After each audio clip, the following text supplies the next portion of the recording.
ఉప ముఖ్యమంత్రి come current మంత్రి మల్లుబట్టి విక్రమార్క సార్ను విద్యుత్ చేతి వృత్తుల జేఏసీ నాయకులంతా పోయి కలిసిర్రట. చాలా దినాల సంధి ఆర్టిజన్లు అవస్థలు పడుతుర్రు. జీతాలు పెంచాలి, డిఏను పెంచాలని తిప్పలు పడుతుండ్రు కదా.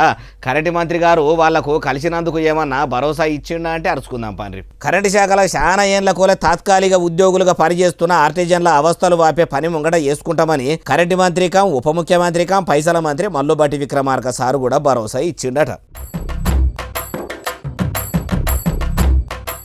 ఇప్పుడు ఎండాకాలం కరెంటుతోని తిప్పలు కాకుండా అటు అన్నదాతలకు ఇటు కామన్ పబ్లిక్ కూడా కంటికి రెప్ప కొట్టినంత సేపు కూడా కరెంటు పోకుండా ఉండేదందుకు చూసుకునే యాళ్ళ నిరసనలు సమ్మెలు చేసుడు కరెక్ట్ కాదు. ఏమన్నా ఉంటే కూర్చొని మాట్లాడుకోవాలి.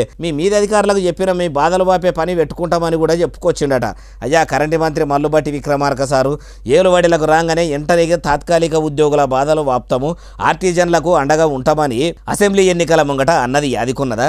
ఏలుబడిలకు వచ్చి 2 ఏళ్ళని అర్థం కాబట్టే కానీ ఏనుగుల చిప్ప ఏనుగులనే అన్నట్టు ఏలుబడి చేస్తే ఆర్టిజన్లు సమ్మె చేయకుంటే ఇంకేం చేస్తారు సారు? మొదలు మీ మలి సర్కారు ఆర్టిజన్ల బాధలు వాపి వాళ్లకు మంచి సవలతులు చేసే పని ముంగట చేసుకుంటే బాగుంటుంది. కాబట్టి మాటల ఎప్పుడు కాదు చేతల్లో కూడా చూపెడితే మంచుకుంటుంది అంటుర్రు ఈ ముచ్చటిన్నోళ్ళు.